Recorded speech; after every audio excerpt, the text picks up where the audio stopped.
Ladies and gentlemen, I present to you The Legacy of God's Men by Rena Kent. Бог болю. Огляд книжечки. Cross my heart and hope to die. Welcome to my dark side. Пройдемося коротко по сюжету. У нас є Аніка. Вона з моменту того, як перейшла в британський коледж, подружилася зі своїми друзями, закохалася в одного з них на ім'я Крейтон. Крейтон дуже мовчазний, тихий хлопець, який любить тільки їсти і мало підтримувати розмови. Порівняно з головною героїнею, яка є максимально екстравертною, максимально балакучою і активною, і вони майже несумісті з один одним, але вона вирішує, що їй байдуже, він настільки їй подобається, що вона думає його домогтися.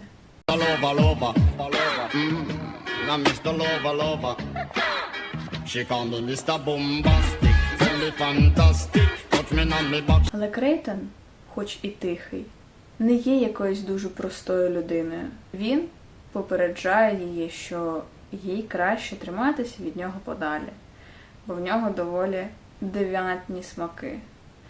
Але це Аніку не зупиняє, і тому вона, вже під прицілом Крейтона, нікуди від нього не дінеться. Паралельно у нас є друга сюжетна лінія, яка стосується самого Крейтона. Тому що він розслідує одну ситуацію зі свого минулого. Коли він був дуже-дуже маленьким, дещо трагічне сталося в його житті, і він дуже хотів знайти того, хто винен в тому, що сталося. Пройдемося по плюсам і мінусам.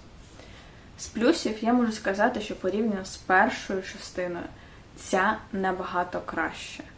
Вона приємніша, що в сюжеті, що в стосунках, що в головних героїв. Тут є неймовірно гарячі сцени. Їх тут доволі багато, але вони добре вписуються в сам сюжет, тобто вони не перебільшені так, щоб це кидалося в очі. І паралельно, окрім гарячих сцен, тут є дуже романтичні сцени. Тут є романтичні діалоги і дуже романтичні вчинки, що покращують цю книжку в 10 разів.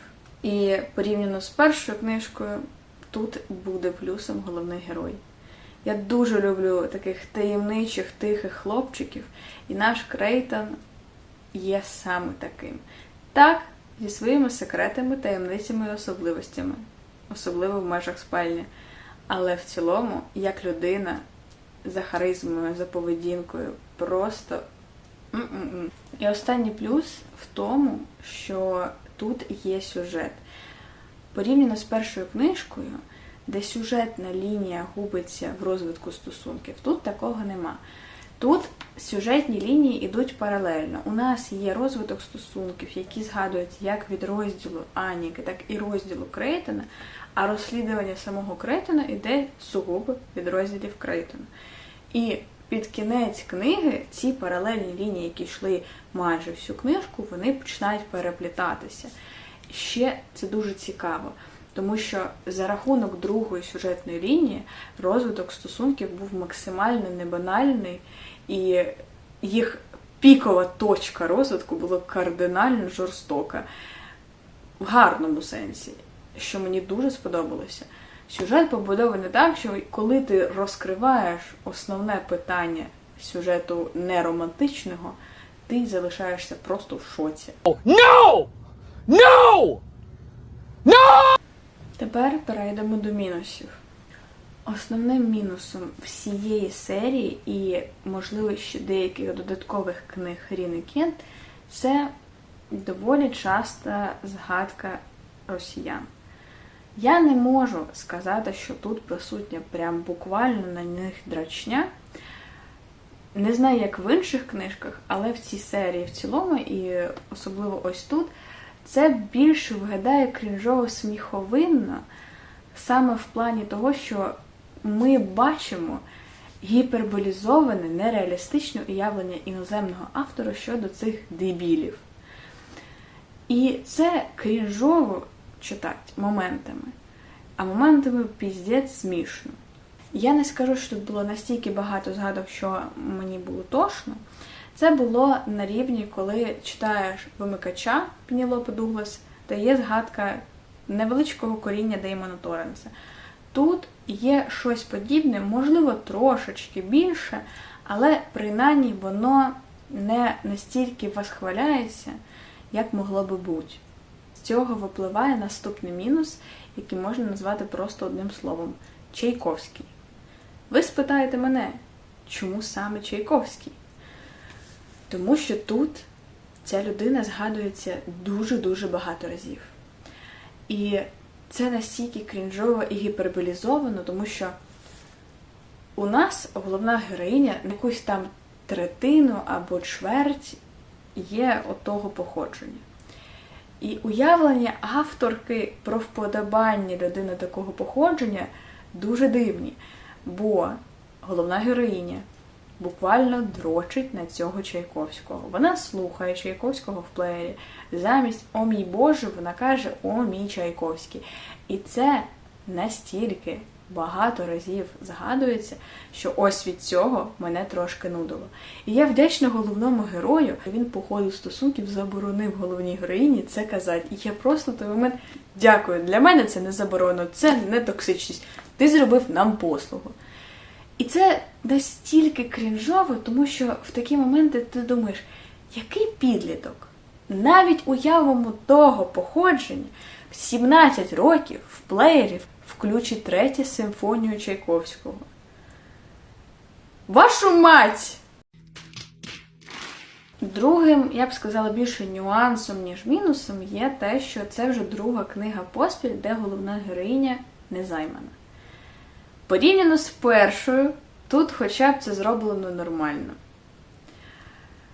Адекватно, більш-менш відповідально, не настільки травматично, що є плюсом в якомусь сенсі. Але мене дивує сама зацикленість на незайманості всіх головних героїнь. У мене є підозри, що і наступна героїня теж буде незаймана. І, можливо, ще і в 4-й книжці. У мене є сумнів лише про 2 останні.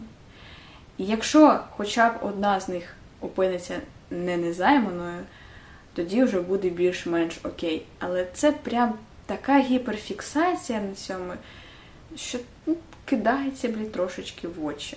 І останній нюанс або мінус. В якийсь момент девіантна поведінка Крейтона була просто схожа на фанфік по 50 відтінків сірого. Для довідки, девіантна поведінка Крейтона зациклюється на садизмі і на мазохізмі. Тобто він є садистом, йому потрібен партнер-мазохіст. Йому подобається зв'язувати всі ці іграшки. Оце вся лобода. Воно не дублює секс-сцени 50 відтінків сірого. Воно в більшості випадків доволі романтично, креативно, приємно і гаряче.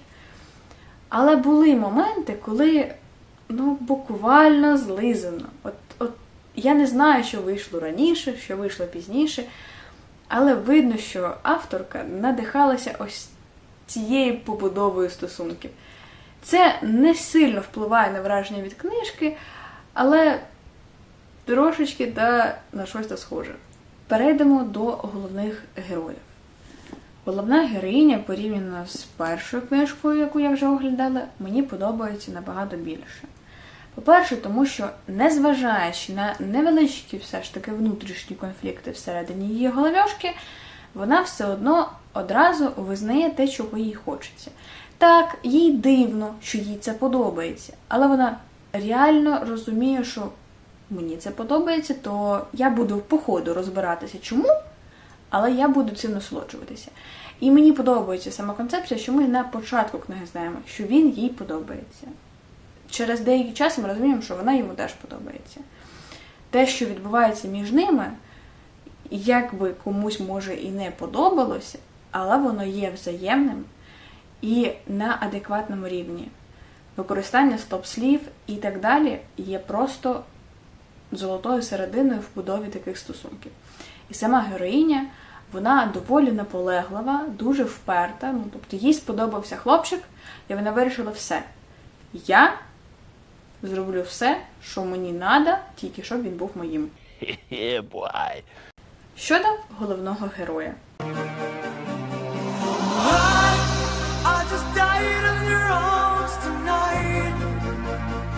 Крейтон, незважаючи на всю його тиху натуру і приховані девіантні смаки, насправді робив дуже багато милих вчинків. І це дуже класно впливає на розвиток їх стосунків і описує його як людину. Тобто мені подобається, коли є персонаж, у якого є нестандартні смаки в сексі, в межах спальні, але він не розповсюджує всю цю свою особливість, скажімо так, на побут. І в спілкуванні з головною героїнею в компанії друзів або наодинці поза сексом він робив дуже гарні штуки для розвитку їх стосунків. Можливо, на початку він не був дуже активним, але потім він зрозумів важливість і цінність деяких речей для головної героїні, і він почав це робити. І було дуже багато таких речей. Oh my God! На прикладі, головна героїня дуже хірово готувала.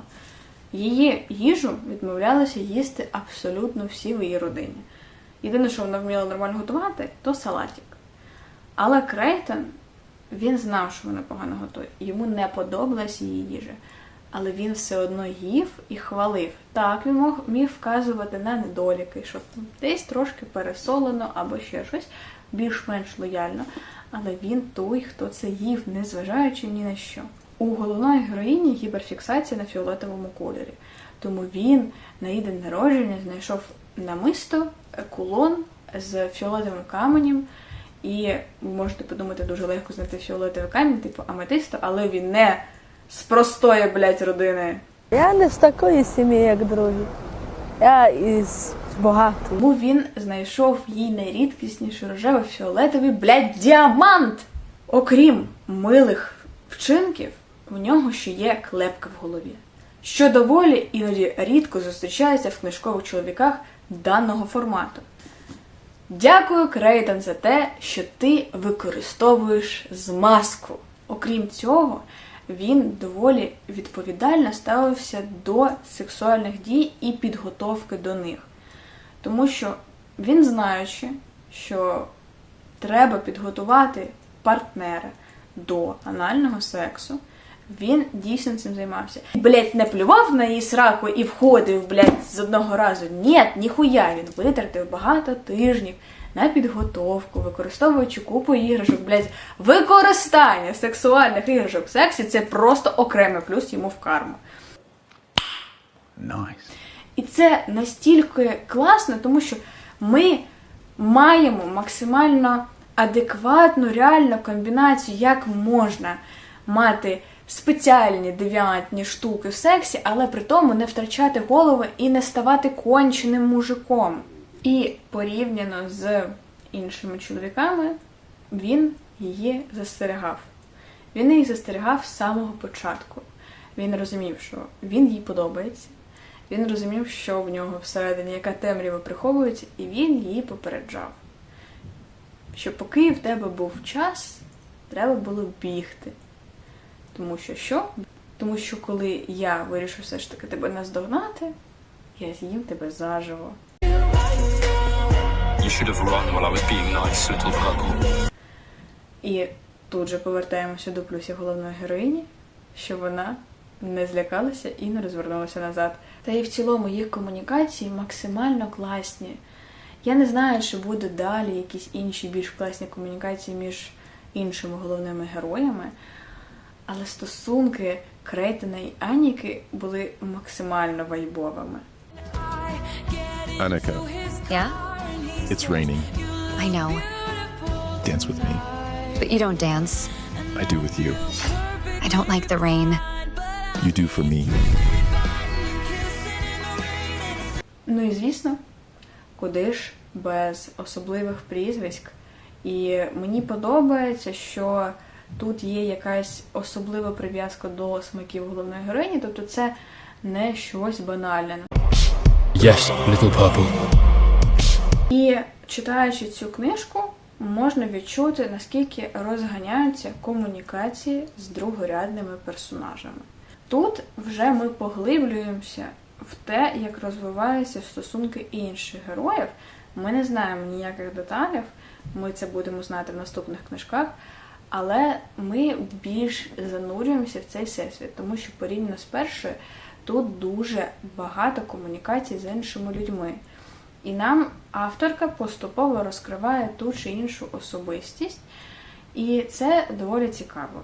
Мені подобається, що тут були присутні другорядні персонажі більше частіше, ніж порівняно з першою частиною. А враховуючи, що в їх компанії 70% це психопати, ситуації, в які вони потрапляють по розвитку сюжету, максимально одночасно комічні і не дуже смішні, і доволі тривожні, і тебе змушують хвилюватися, але з цього можна навіть якийсь вичувати жарт.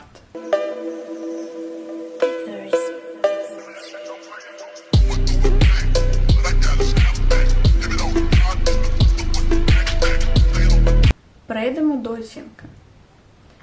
По тому, наскільки це дарк, так щоб випробовувати мене на межі, я би поставила десь 4-5 з 10. Тут не було чогось дуже забороненого, на мою суб'єктивну думку.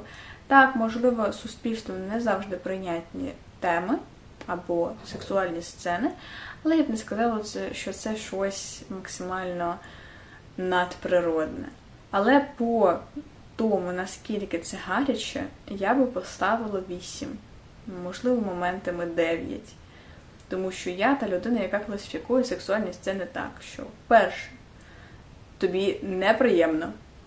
Друге, ти можеш це прочитати і просто про це забудь. Типу, так, це було непогано, але похуй. Третє, це сцена, після якої хочеться подрачити. І четверте, це сцена, під яку хочеться подрачити. Я би поставила сцени в даній книжці на 3-ю сходинку. В цілому, тут є мінорні недоліки, які можна ігнорувати, якщо вам так комфортно. Тому моя суб'єктивна оцінка для цієї книжки 8 з 10. Я просто сподіваюся, що з кожною книжкою чоловіки в цій серії будуть ставати ще краще і краще. Хоча, враховуючи, що наступна книжка про брата Аніки, якого вже трошечки нам описали в цій книжці і в минулій, щось мені стрьомно, що я знову зустріну щось подібне до Кіліана. Але будемо сподіватися на краще. На цьому, я думаю, все. До нових книжок.